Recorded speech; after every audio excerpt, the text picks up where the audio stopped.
Selamat malam teman-teman sekalian. Assalamualaikum warahmatullahi wabarakatuh. Hari ini kita mulai ya teman-teman pertemuan pertama untuk mata kuliah penganggaran modal dan keuangan proyek ya atau eh, kita kenal istilah bahasa Inggrisnya Capital Budgeting and Project Finance. Nah, kan gitu ya. Nah, seperti biasa ya di pertemuan pertama ini kita kenalan dulu ya dengan mata kuliah ini. Jadi nanti kita coba bahas BRP-nya. Nanti setelah itu kita coba bahas materi awalnya ya terkait ya apa itu capital budgeting and project finance ya. Nah, berikut ini BRP sebagai panduan kita untuk satu semester ke depan ya, teman-teman untuk mata kuliah ini yaitu penganggaran modal dan keuangan proyek ya. Apa sih mata kuliah ini ya teman-teman? Jadi ya ini bisa teman-teman baca ya, nanti bisa di-download juga di Emas. Jadi mata kuliah ini kami rancang ya untuk memberi pemahaman kepada teman-teman sekalian terkait topik project finance, yaitu metode pendanaan suatu proyek yang biasanya risikonya tinggi karena dana yang dibutuhkannya besar, pembangunannya lama, dan dia melibatkan stakeholder yang luas, teman-teman. Ya, jadi banyak banget stakeholdernya. Sehingga karena kompleksitas proyek tersebut, maka kita butuh bagaimana memanagenya dengan bagus gitu ya. Bagaimana good governance-nya, bagaimana resikonya supaya terkontrol gitu kan. Nah, dulu awal-awal project finance ini dia banyak untuk tambang ya, teman-teman, untuk migas gitu ya. Ke sini dia untuk infrastruktur ya kayak jalan tol lah ya itu masuk ke situ juga ya termasuk nanti dia bisa dipakai untuk skema baik swasta maupun KPBU ya KPBU atau PPP ya jadi kerjasama pemerintah badan usaha atau PPP Public Private Partnership gitu. Nah, nanti termasuk itu salah satu yang kita bahas juga ya. Sehingga karena tadi kan gede ya project finance, kalau dengan skema KPBU dia tidak membebani pemerintah ya. Jadi kerjasama dengan swasta. Itu gambaran umumnya ya teman-teman. Nah nanti diharap teman-teman capaian pembelajarannya ya kalau secara umum kan teman-teman di keuangan ya jadi mata kuliah ini eh, membantu teman-teman agar mampu mengelola dan menganalisis keputusan keuangan dalam organisasi bisnis karena salah satu yang harus diputuskan dalam bisnis itu ya project finance itu salah satunya ya lalu juga teman-teman mampu mengidentifikasi dan memecahkan masalah keuangan perusahaan secara komprehensif ya ini secara umum. Nah, untuk lebih khususnya, capaian pembelajaran mata kuliah ya teman-teman, setelah mendalami mata kuliah ini diharapkan mampu menjelaskan tentang teori dan praktek penganggaran modal dan keuangan proyek ya teman-teman, meliputi termasuk resikonya, struktur pendanaan dan penerapannya dalam skema PPP tadi ya, Public Private Partnership. Dan dalam rangka tadi melakukan memahami tadi termasuk juga mampu menggunakan tools analisis dan simulasi keuangan proyek gitu ya dan coba menerapkannya di kasus nyata. Jadi di sini nanti teman-teman praktek menganalisis kasusnya itu cukup cukup heavy ya karena memang kan ini udah semester 6 ya. Jadi langsung kita belajar teori sedikit, lalu kita coba langsung terapkan di prakteknya. eh Lebih detail ya teman-teman, ini dibagi menjadi beberapa sub CPMK ya. Yang pertama itu mampu menjelaskan konsep dan penerapan project finance ya dibandingkan dengan konvensional. Lalu teman-teman mampu menyusun rencana keuangan dan simulasi. Lalu mampu mengidentifikasi sumber pendanaannya yang optimal, mampu mengevaluasi ya atas rencana keuangan, terus mencoba mampu merancang struktur kontrak gitu ya dan perusahaan yang tepat untuk project finance termasuk risikonya ya mengelola risikonya dan dapat mengaplikasikan teori dan tools penganggaran modal, ya capital budgeting untuk project finance, ya karena kalau dulu kan capital budgeting ya secara umum itu sudah teman-teman pelajari ya di mata kuliah manajemen keuangan ya, satu bab satu pertemuan, tapi di sini kita akan perkaya dan itu kita terapkan untuk project finance gitu kurang lebih ya teman-teman. Nah, ini beberapa materi ya, langsung aja kita lihat nanti per minggunya ya, langsung per minggunya. Nah, dan buku yang kita pakai adalah ini ya, Gatti, Stefano Gatti, Project Finance in Theory and Practice, ya, sama yang ini ya sebetulnya, Finerti ini ya, ini Project Financing, Asset Based Financial Engineering. Jadi yang utama dua ini. Nah, ini boleh kalau teman-teman minat ini Clifford ya bisa coba ya atau Nail Seeds ini ya. Nah, ini lama nih ya. Dulu kita pakai ini ya, tapi semakin ke sini perkembangan zaman project finance-nya itu semakin heavy partnya ya, semakin menarik, semakin diperlukan, maka bukunya beralih ke yang lebih spesifik project financing ya. Nah, jadi yang dipakai utama dua ya, Gati, ini simbolnya GS dan Finerti FI. Nah, kita coba lihat per detail per minggunya ya, teman-teman. Jadi, minggu pertama nanti teman-teman pengenalan dulu ya hari ini. Project finance seperti apa, bedanya dengan corporate financing biasa seperti apa ya, biasa nanti ada di chapter satu ya. eh Detailnya nanti bisa teman baca ya. Jadi saya bacakan yang apa yang kita pelajari. Terus yang kedua ya, rasional terkait project financing. Ya, kenapa penting project financingnya? Ya, kenapa penting kita bahas? Yang ketiga, kita menganalisis project viability ya. Lalu nanti di pertemuan keempat, kita belajar advisory ya. Jadi advisor, consultant ya. eh, Dalam project finance itu seperti apa? Karena kalau untuk project finance biasanya karena saking gedenya kebutuhan dan strukturnya kompleks rumit, biasanya ada advisor untuk merestruktur itu gitu. Lalu berikutnya kita belajar menyiapkan project financing plan ya. Nah, harus apa aja yang kita siapkan gitu. Nah, kalau sudah kita masuk ke valuing project and project cash flow analysis ya. Jadi dalam tadi kan sebenarnya di planning ya. Nah, setelah planning itu tahap lebih detailnya adalah nanti kalau project jalan itu seperti apa nih cash flow-nya gitu. Ya, jadi dari situ nanti kita bisa analisis oh project ini kita lanjutkan apa enggak gitu. Nah, berikutnya kita juga belajar source of fund ya, project fund. Jadi duitnya dari mana untuk membiayai ini financing the deal. Lalu di pertemuan ke-9 kita nanti belajar risiko, project risk ya. Apa saja project risk, bagaimana memitigasinya ya. Termasuk nanti diterapkan di case. Tadi kan saya sudah sempat sampaikan kita by case ya. Jadi di awal nanti teman-teman langsung milih nih case apa. Nah, nanti setiap bahasan-bahasan ini langsung kita praktekkan di case itu. Di case itu. Misalkan teman-teman misalkan ada yang milih case-nya saya mau pakai tol, tol Jor 2 misalkan ya. Tol Jor 2. Ya boleh, berarti nanti teman-teman Jor 2 pendanaannya berapa, dari mana, risikonya apa saja. Nah, jadi setiap masing-masing ini dianalisis secara spesifik di kasus yang teman-teman pilih. Atau milih LRT misalnya ya. Atau milih kereta cepat, bus, ya boleh ya. Nanti pertanyaan 10 secara topiknya credit risk ya. Nah, jadi nanti teman-teman langsung dipraktekkan credit risk di project teman-teman seperti apa penerapannya. Nah, gitu.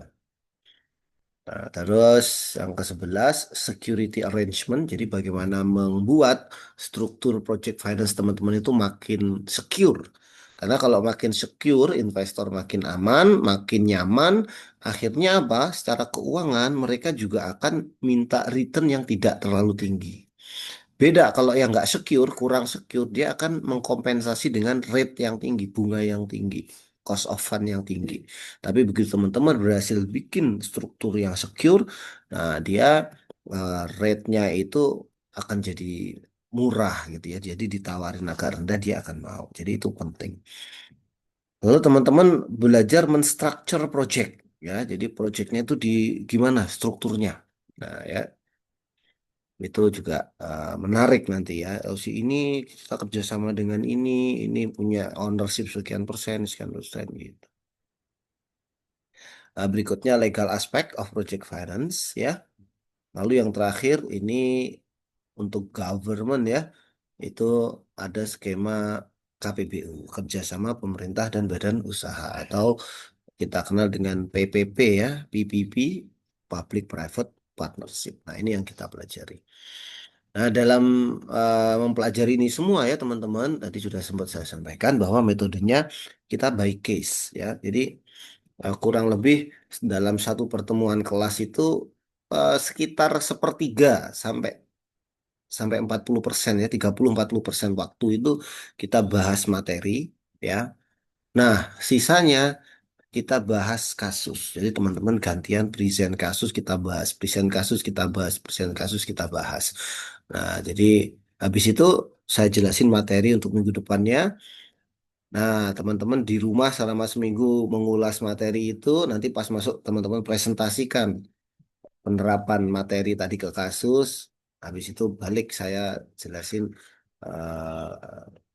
topik untuk minggu depannya. Begitu terus. Jadi betul-betul ini melatih kemampuan analisis teman-teman ya. Jadi tidak sekedar memahami, tapi teman-teman bisa mencoba mempraktekkan.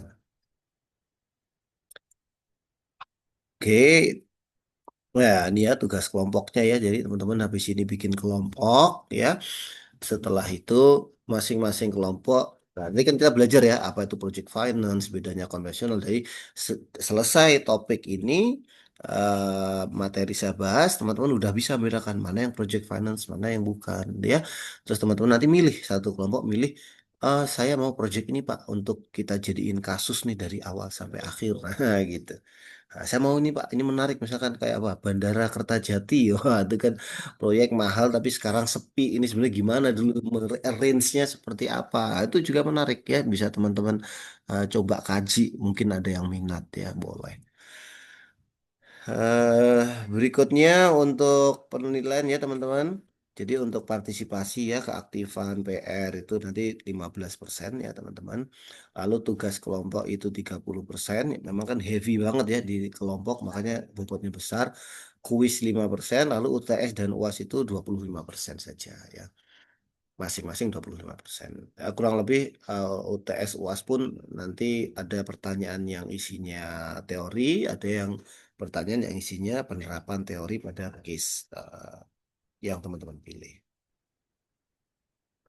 Nah, ini kriterianya ya standar ya di kita kalau dapat 85 ke atas berarti dapat A ya, 80 sampai 85 A minus dan seterusnya. Ini standar aja.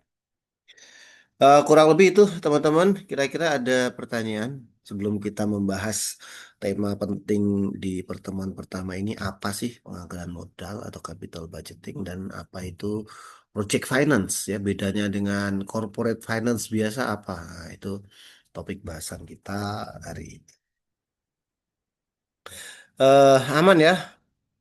Kalau aman kita coba langsung masuk ke materi utama kita ya perkenalan apa itu capital budgeting and project finance. Nah, saya kalau ngajar lebih seneng nulis ya, teman-teman di papan tulis. Nah, ini karena kita online, maka saya pakainya papan Excel ya, teman-teman. Papan Excel. Oke.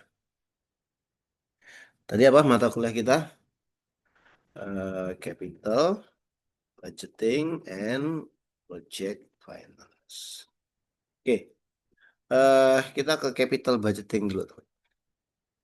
Apa ini? Bahasa Indonesianya penganggaran modal. Maksudnya apa?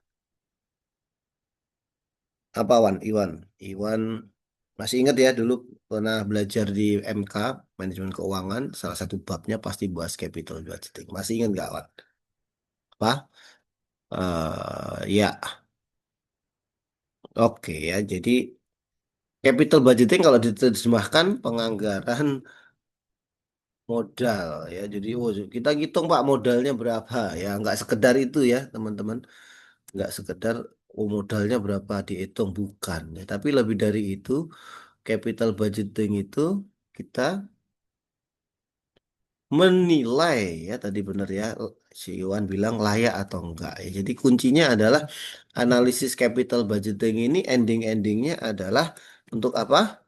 Menilai apakah suatu project itu layak atau enggak gitu ya. Jadi hasil dari capital budgeting output akhirnya layak atau tidak. Tentu untuk sampai layak atau tidak ini banyak banget nanti yang kita pelajari ya. Investasinya berapa, menghasilkan berapa, biayanya berapa, cost of fund-nya berapa, sehingga kesimpulannya layak atau enggak. Nah, itu nanti kita pelajari di pertemuan-pertemuan berikutnya ya. Tapi gambarannya gitu, simple. Capital budgeting apa sih? Oh, menentukan layak atau enggak ya. Nah, mungkin sedikit layak atau enggak. Kapan dibilang layak, kapan dibilang enggak. Kriterianya apa? Nah, ini soalnya ini well known banget ini. Teman-teman keuangan harus tahu. Kriterianya apa? Apa aja? Bud, Budi, silakan Budi masih ingat nggak untuk bilang proyek ini layak atau enggak? Itu kriterianya apa? Atau apa yang dihitung untuk menyimpulkan? Apa? NPV, ya. Ya, jadi masih ingat ya. Nanti ada NPV. Apa sih NPV? Ya, nanti kita pelajari ya. NPV. Apa but NPV? Ya, benar. Net present value. Detailnya nanti kita bahas lagi. Ini refreshing aja, net present value. Kita dibilang layak kalau net present value positif, benar ya, maka dia layak. Apalagi selain NPV, ada yang paling sering dengar layak enggak? Apa? Rudi?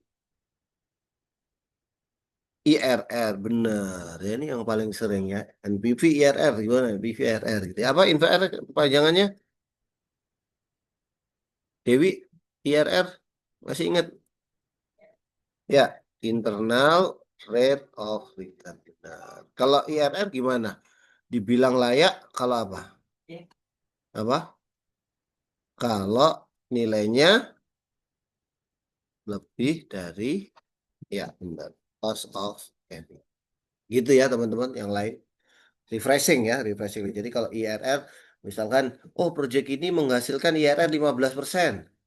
Nah, berarti kan menghasilkan laba 15%. Nah, kalau cost of capitalnya 10%, ya berarti layak. Karena menghasilkan lebih dari biayanya gitu. Tapi kalau dia menghasilkan IRR-nya 9%, sementara cost of capital 12%, ya rugi dong. Kita menghasilkan 9%, padahal biayanya 12%. Gitu ya. Nah, jadi kalau lebih dari cost of capital dia layak gitu.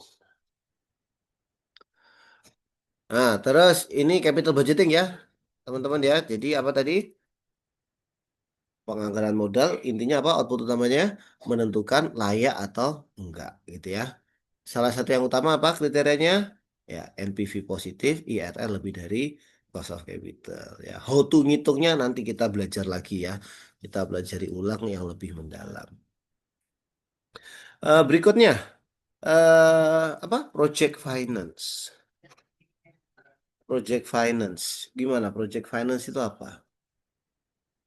Apa bedanya project finance versus corporate finance?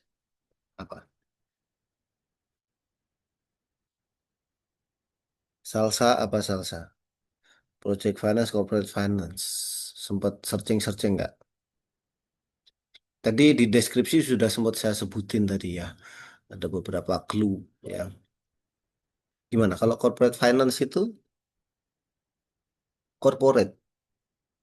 Asumsinya gimana? Kalau corporate biasanya jangka waktunya gimana teman-teman? Gimana salsa? Kira-kira kalau corporate asumsinya masih ingat nggak? Ya, nah itu dia. Kalau corporate itu asumsi apa? Selamanya, iya selamanya, jangka panjang banget ya. Ah, ya, project finance bisa juga panjang ya.